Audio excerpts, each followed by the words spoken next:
ആദ്യ മന്ത്രിസഭാ യോഗത്തിലെടുത്ത തീരുമാനം അനുസരിച്ച് ജൂൺ 15 മുതൽ പ്രായഭേദമന്യേ എല്ലാ സ്ത്രീകൾക്കും ട്രാൻസ്ജെൻഡർ വ്യക്തികൾക്കുമായി KSRTC ബസ്സിലെ ഓർഡിനറി സർവീസുകളിലെ ബസ്സുകളിൽ സൗജന്യ യാത്രാ സ്കീം ജൂൺ 15 മുതൽ നടപ്പിലാക്കുന്നതിന് അതിനുള്ള അംഗീകാരം നൽകാൻ വേണ്ടി തീരുമാനിച്ചു.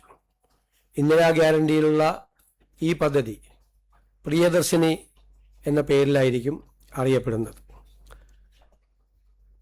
വരുമാനം കണക്കാക്കിയിട്ടില്ല, പ്രായം കണക്കാക്കിയിട്ടില്ല, കണ്ടീഷൻസ് ഒന്നും ഇല്ലാതെ ആദ്യം ഓർഡിനറി ബസ് സർവീസിലാണ് ആദ്യഘട്ടത്തിൽ ഈ പദ്ധതി സൗജന്യ യാത്ര തീരുമാനിച്ചിരിക്കുന്നത്.